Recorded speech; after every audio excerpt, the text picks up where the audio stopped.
That wasn't very informative now, was it? Oh, man. Let's wait for some people to get in here. I know there's going to be people wanting to talk about this. Um, can anybody hear me who's out there right now? I don't know. Gosh, I feel like an old Jewish guy. Look how thick them things are getting. Okay, howdy, folks. Can you all hear me? Say something in the box if you can, because YouTube's been known to be a bit wacky when it comes to the sound issues and all that on this thing. Okay, good. We decided we're not doing a podcast on this thing today because, frankly, there's no new information. Oh, look, they reused the Beano comic from when Matt Smith had it way back in the day. Remember the Beano magazine comic that Bradders is holding? That was the one I believe Matt Smith was reading a while back in another thing. And other than comparing Jodie Whittaker, oh God, Jokey, I almost said Jokey Whittaker. But other than comparing Jodie Whittaker to the Flash, there's nothing really to discuss. While I'm I'm glad that they're showing some new characters. We're not really, it's stuff we already knew for months. Um, the fact of the matter is this: they did say on several occasions this was going to be a trailer. So you folks are going out there saying, "Well, we shouldn't be butthurt." The thing is, I am kinda because from what releases and all that, I remember saying the word trailer was smacked on it. Now, while I can understand that they're being wary and they don't want to repeat of the great John Sim assfuck that they did, with Series 10. Oops, I said a dirty word. Forgive me. Pardon my French. But while they don't want to repeat of that, you've got to start showing us something. Yeah, you're all right there. Thank you for reminding me of that. Yeah, but I did remember seeing that particular magazine before. But the fact of the matter is this: the Series 11 Code of Silence shit has gotten ridiculous. How many folks here heard what happened to Girly Letters? All right, let me explain that to you real quick while we're here. Now, Girly Letters did put up a blog about what happened. The website that was showing the calendar apparently jumped the gun. That calendar, those images were not supposed to go out until a later time, probably after San Diego Comic-Con. All Girly Letters did, well, he took images from that site, and I believe he also linked them to his Twitter page. Now, the BBC delivered the smackdown on the D-Lo, I believe that was the name of the company, for putting out those pictures. But at the same time, they went ahead and got Girly Letters' Twitter account suspended for doing nothing more than sharing information that was readily available on a public website, which, by the way, is the very definition of fair use. So once again, the BBC is taking a page from the 1990s Paramount Pictures playbook, and they're deliberately smacking down fan sites for having access to information that's already all over the frickin' net. But okay, my thoughts on this thing. Let's get back. So that's what happened to Girly Letters. He is in the process of appealing the taking down of his account. But the thing is, it should have never, ever been taken down to begin with. The BBC's been given far, far too much authority than what they should have in this matter.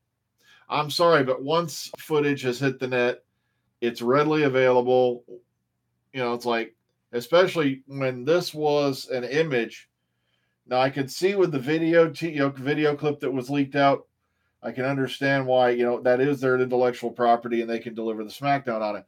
But once the genie's out of the bottle, there's not a damn thing you can do about it.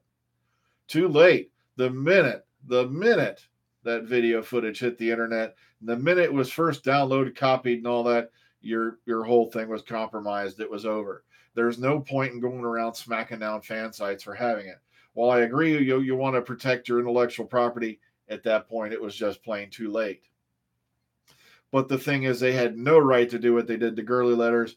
He was simply taking information that was readily available off a website that had a license to merchandise BBC material who had jumped the gun. So, all right, I'm talking about what happened to Girly Letters, Jody, really quick. So that's what happened. All Girly Letters did was rebroadcast information via Twitter that was readily available on the site. And it's just the freaking pictures off a freaking calendar. It's not like it was plot divisive. But let's get back, since some of you are joining us late. My thoughts on the teaser/trailer. Originally, they were marketing this as a trailer. Okay? Like I said, no, the account's been suspended, not deleted. But the thing is, we get this clip, and all I can take from it is, oh, look, Jodie Whittaker is the Flash. I'm not kidding. Oh, whew. It's like you might as well. What really would have made it complete is if you had Grant Gustin show up at the end and give her a high five. It's just, it was a disappointment. And as I said to you folks who just tuned in, earlier, just to update you, while I'm glad that we do finally have a little something, at the same time, and while I can understand they don't want to repeat of the great John Sims screw up from Series 10, we were waiting for a trailer. A trailer. Not, oh, look, I hate to say it, but how many folks notice how much lipstick they stuck on Jodie for this thing? Hubba hubba.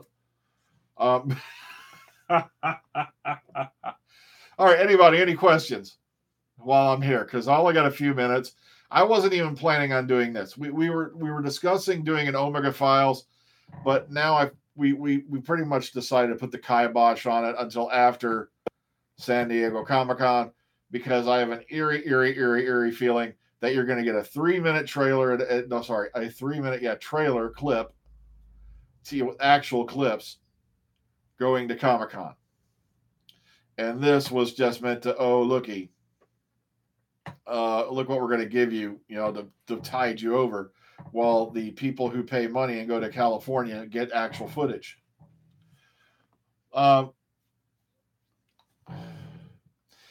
No, I was talking about Girly Letters' Twitter account was suspended. He like I said, he used pictures of a calendar from a company I believe is called Danilo, which has a license to sell BBC merchandise, and they put out images of the mini calendar.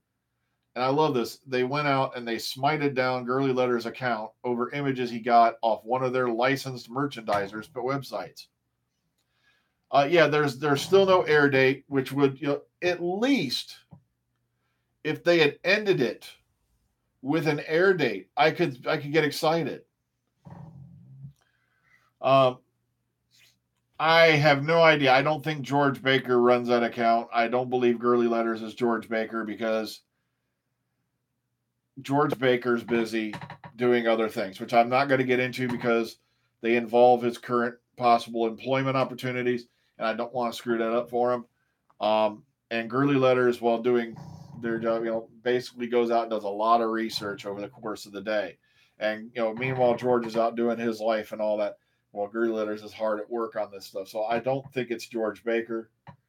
No disrespect to George. So we can drop that right now. Okay, any other things? Any questions? Any thoughts? Feelings? I got about maybe 10 minutes.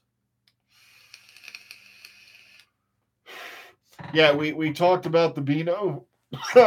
Whoa, too much steam. We talked about the Beano magazine reference and that it came from Rings of A-Hole 10, which was not one of my favorite. Matter of fact, a lot of Series 7 was not my favorite of Doctor Who. Matt Smith has never been seen anywhere near filming on Series 11. And also, I'm dying laughing because somebody on Gallifrey Base took the one image of, when Jodie's, that they released for Entertainment Weekly, when Jodie is tinkering and you got the rest of the TARDIS trio standing behind her, kind of looking, going, and then somebody tried to make it look like she was working on K9. I really wish the K9 rumor would die. It all started when a fan brought their canine prop to Gosport to shoot some pictures with. And then next thing you know, boom, it's all over the net, including the Mirror. That canines were confirmed as returning, which it turned out to be total bullshit. Yeah, I was very underwhelmed, Jody. I do agree with you on this. I was incredibly underwhelmed. I was expecting some maybe a clips, nothing plot revealing, but at least give us some scenes, give us some music, give us some excitement.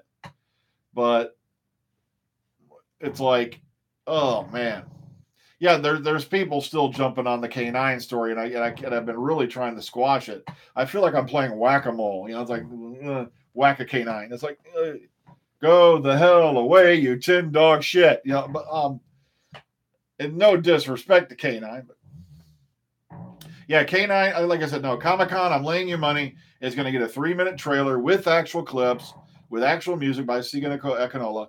I'm laying money on it.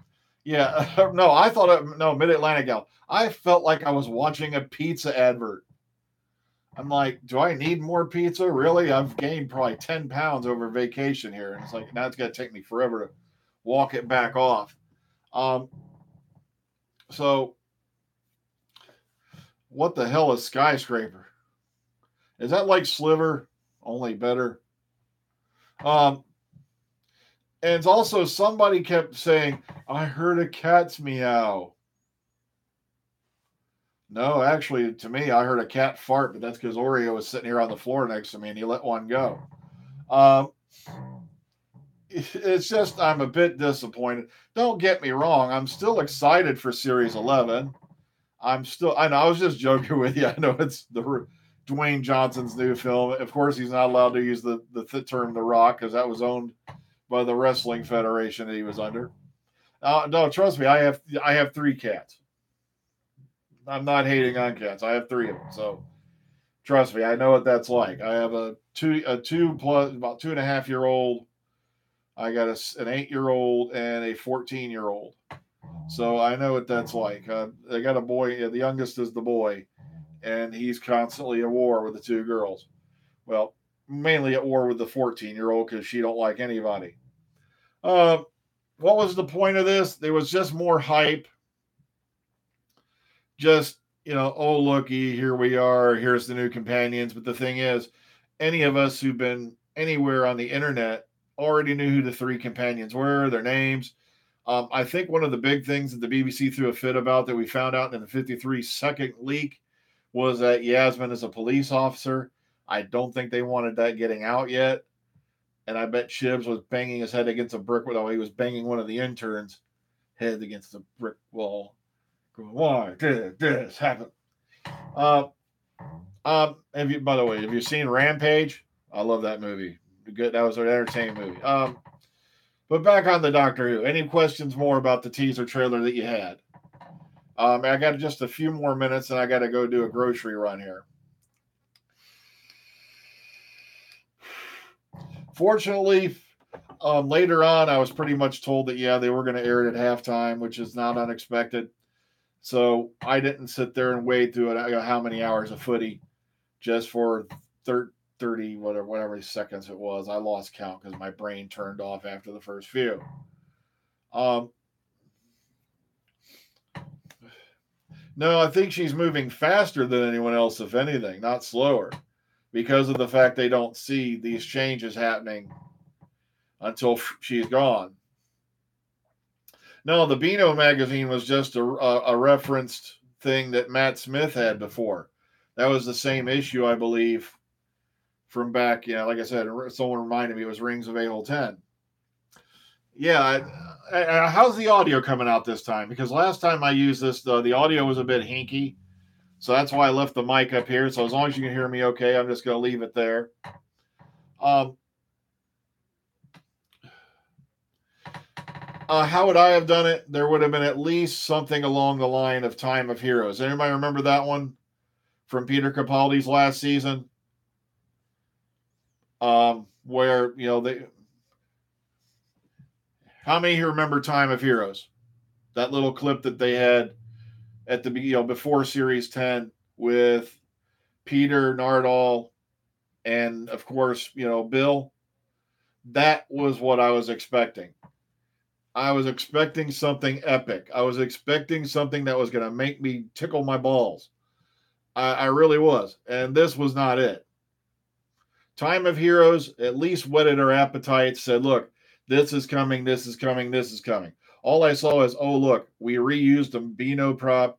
Oh, look, there's an assistant that we've seen before who's a runner for Doctor Who eating pizza.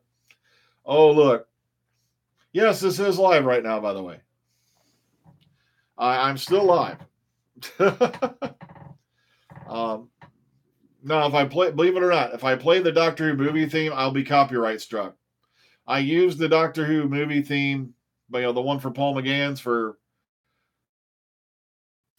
and guess what? I can't believe my system just tried to go on standby while I'm doing a live video. And next thing you know, I was getting reports on videos I had done 2 years ago saying that this is now copyrighted material. I'm like, you didn't give a shit about it 2 years ago. The Comic-Con trailer, I'll lay you money, is about 3 minutes. This is just basic guesstimation. I think that the clip that we got leaked was going to be a part of that presentation, and that they were going to show an actual clip, the 3-minute trailer, and you're going to probably have brand new music on it. You're going to have actual clips from the upcoming season. And no, I'm not saying I have it. Trust me, if I had it, you'd already have it. Because this was downright disappointing. While normally, if I was trusted with confidential material, I would hang on to it, just for the fact that, I do honor that kind of thing. But after this, I'd release it. It's like, shit. Oh. Ah. Smoke out.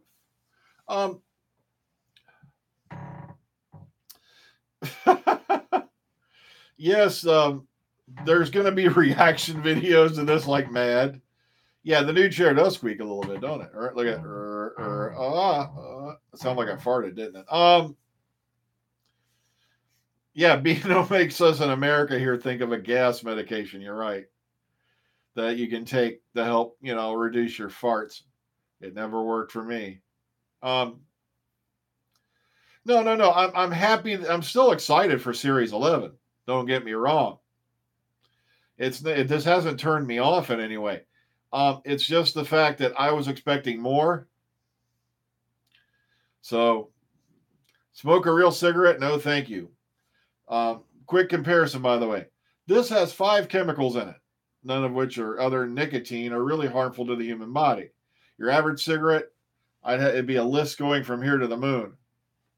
So, no, I will not touch cigarettes again, let alone, with the carbon monoxide, tar, formaldehyde, arsenic, cyanide, and all these nifty other little things that are great for the human body. No, I will never light a regular cigarette again. Yeah, I noticed. Yeah, y'all noticed the red lipstick. They really, dolled Jodie up for this thing, didn't they? So much for the androgynous feel, huh? Okay, little bits I want to pass on to you.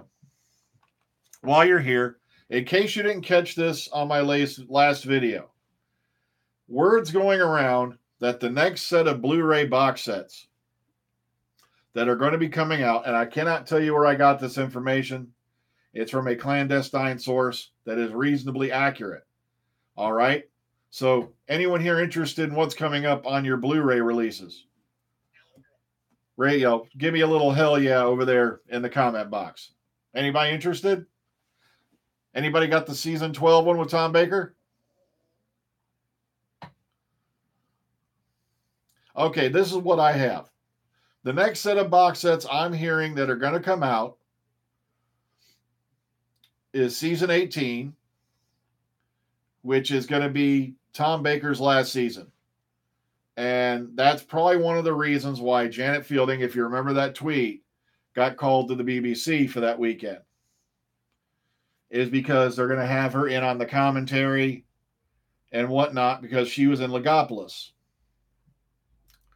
All right. The other one I'm hearing is season 19. And season 19, of course, is Peter Davison's first season, if I've got it right. And the other one, and so that would also explain why Janet Fielding was called to the Beeb, if this is true. But like I said, it should be, because this is a reasonably accurate source. And the last one, and I just dropped my thing. Luckily, I memorized it before it hit the floor, is season 9, which I believe was, if memory serves, the Pertwee era. So I believe that's his first series, ain't it? Something like, no. Pertwee was in for 5 years. That's right. He was from 69 to 74. So that is what I have. That's what I'm hearing that's coming on the DVD front. Our DVD Blu-ray. Blu-ray. Sorry, more accurate. Duh. All right. Anything else before we go? Come on. We got the box hopping here. Did Pertwee wear a wig? Well, shit. I didn't know that. I just thought he teased his hair. There will be no Omega Files tonight. It's just, I'm not going to call together a podcast until we have something a little more tangible to talk about. I'd rather see some clips. I'd rather see some new music. You know, this music, while it being, I want to see something along the line of Time of Heroes before I jump up and down and go screaming. Because Time of Heroes was epic compared to this. His son wore a wig, I think, but I don't know if Pertwee did. To be honest with you, I never really inquired about Pertwee's hair. Season 19, if I remember correctly, that was Peter Davison's first season, which was Castrovalva, which, to be honest with you, it had some great story things, but in other ways, it was a kind of a dud. Also, if you go on, like I said, forgive me, I know a lot of those episodes, but I can't remember what season they fell into off the top of my head.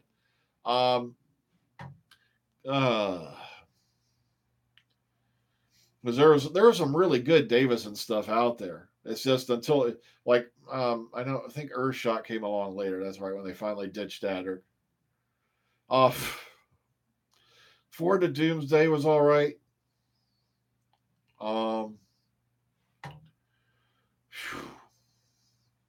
Sorry, I'm just yanking titles off the top of my head.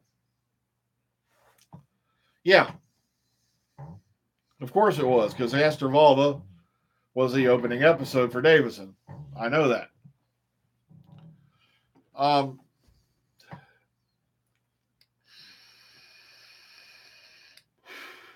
Just give it a moment or two for some other folks to catch up. Five Doctors was okay. It had a good story. I don't know, maybe it's just to me to this day, I'm kind of turned off by the lack of Tom Baker. It just, like I said, for the fact it was an anniversary episode, it was pretty good, especially compared to what came later. How many here of you know that there was going to be a 25th anniversary special? How many here have heard about that? Anybody? Just give a shout out in the box if you did. Now, they do consider Remembrance of the Daleks to be that episode. Originally, they were going to do the Seven Doctors for Doctor Who. Duh. Yeah, they were going to do the Seven Doctors, and unfortunately, shortly before the idea was going to go to storyboard and whatnot, that Patrick Troughton passed away. And that just kind of took the air out of the sails on the Seven Doctors. So that's why it didn't happen. But instead, you got Remembrance of the Daleks, which to me is a pretty good episode. I really enjoy Remembrance. I'll put it to you this way: Remembrance of the Daleks is a far better anniversary episode than what we got with Error of the Zygons back in 2013.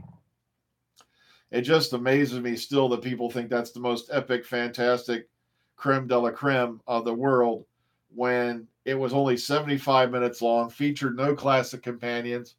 One classic doctor was actually live in studio for filming. The others were taken from clips which amazed me because it cost more to get those clips from the BBC archive for that one segment than it would have been if they just brought the living classic doctors in the studio and filmed the segment.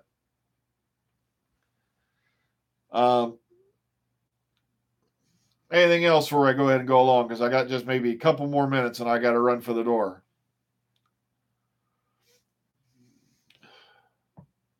Yeah, Dimensions in Time was a disaster. I don't know what the hell they were thinking with that. But like I said, matter of fact, I'd almost rate. Well, I ain't gonna say that because Dimensions in Time was kind of like the Star Wars holiday special for Doctor Who. It was that bad. The Star Wars holiday variety special. Oh. Okay, so anything else before I go along? Because I got maybe a couple more minutes here. Wow. Maybe 1 or 2 more minutes.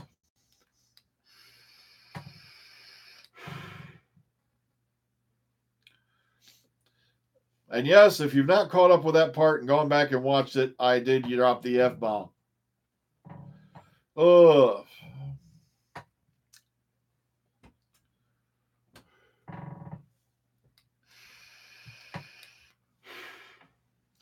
Freedom Radio, it sounds like a way call it network. Like Air America.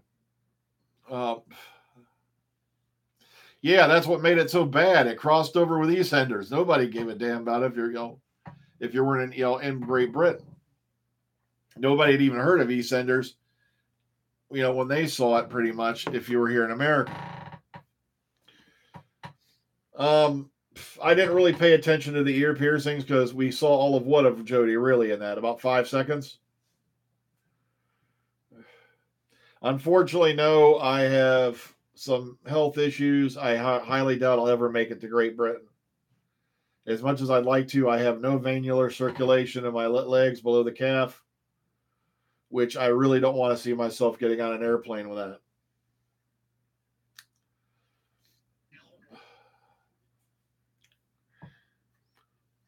I don't care if it was in 4D, man. Dimensions in Time was just bad. Oh, especially when they had Leela wearing that rejected Pocahontas outfit. It's like, really? I am going to... All right, how many here go to Chicago TARDIS? Anybody? Anybody going to Chicago TARDIS this year?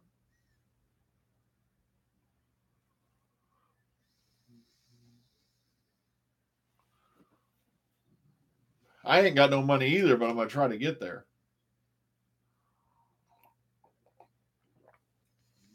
It's just the Ohio Who situation. They've backed it up to 2019. I am sick and tired of waiting for an Ohio Doctor Who event. So it's like I'm just going to say, look, I'm going to go to Chicago TARDIS this year. Yeah, that's where I'm going to be at. Like I said, unless the weather gets really, really bad or something else pops up between now and November, Dr. Freedom is going to Chicago TARDIS this year. So you may actually see me there if you're going to Chicago TARDIS this year. I won't be there as an event thing. I'll just be there as a regular visitor. I'm just there to have a good time. I'm going to try, like I said, I ordered a new camera, not for this, but I may use it for this on occasion. They had this beautiful Canon 50 zoom that was available on Amazon that I went ahead and ordered so I can do some other stuff with a higher res camera. Also take some better pictures with it because the Samsung phone takes really good pics, but I'd like to have something that a little bit crisper, a little bit thing for going out to places.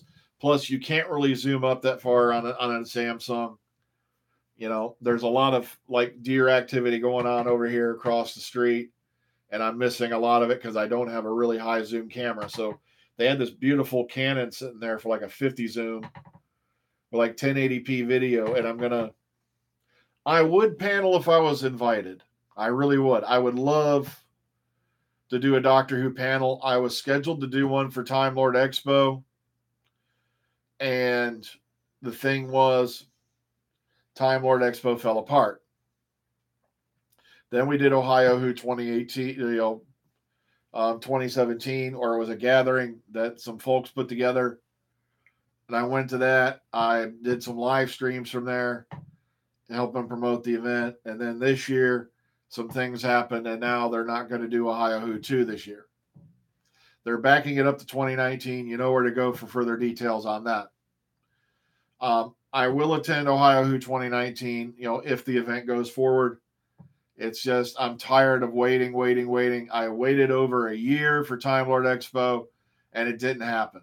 I passed up 3 major conventions for Time Lord Expo, and it didn't happen. So I'm not doing it again. I'm like I said, I'd rather do the 3-hour, 4-hour drive to Chicago and get an actual con than wait around for we might have one next year. That's just, I'm getting very disappointed in this stuff. All I can say is this: if you were counting on making money your first year at a convention, then I got some bad news for you. It's not going to happen.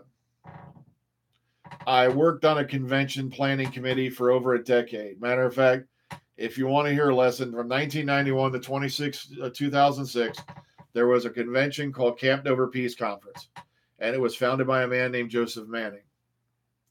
And what happened is he had seen Star Trek VI, and he was inspired by what he saw in that movie, with the dinner scene with the Klingons and Camp Kittimer, that he went out and he put together this dinner. And then the following year, that dinner became Camp Dover Peace Conference and became a convention. And that convention, fan run, when we made money overhead, that was a fantastic year. When we broke even, that was a good year. But 9 times, like at least 5 times out of 10, I don't think Joe broke even. But he still did the con for the love of his fellow fans and for the people who were looking forward to it every year. This year, we get thing yanked out from underneath us, and people wonder why I'm so damn disappointed. Especially when the venue was booked, the guests were booked, and all that. The show must go on. You don't just throw in the towel because somebody backed out on you. Well, folks, I'm going to get on out of here. I've had enough of my ranting and raving probably, so I got some groceries to do. Plus, I'm going back to work tomorrow after 2 weeks, and that's always fun. Because the first 2 or 3 days, you're sore as hell from doing shit you did daily with no problem. So I'd have to look at Regeneration Who, how far it is. I would love to go to Regeneration Who, but the problem is, like I said, my wife has health problems. I have some health problems. I don't want anybody to give me any long sobbing story comments, but it's just driving that long. Like I said, even going the Chicago TARDIS is going to be a bit of a stretch. Mark Hamill, no, not Mark Hamill. While he's a great actor and all that, I could not see him as the Doctor. Bruce Campbell, no. He is going on 60 this year. I think he's pretty much laid back and is going to enjoy the rest of his ride. He's already retired from the character of Ash because he said that was going to happen. If they didn't renew Ash vs. Evil Dead, he was going to retire the character. He was going to, retire from doing it. Because Sean Pertwee, for the longest time, said no, he would not do it. He kind of felt like he didn't want to step into his father's shoes. Well, folks, I got to get out of here. I've been running way over what I anticipated. I have got to get running. I got stuff to do. Like I said, I got to go back to work tomorrow. So take care, Tata. Enjoy the rest of your day. Like I said, while I'm not like said, I'm still hyped for Series 11. It's just this particular thing did not excite me. So until we get more info, have a good one. See you on the flip side. Take care of yourselves. Good night.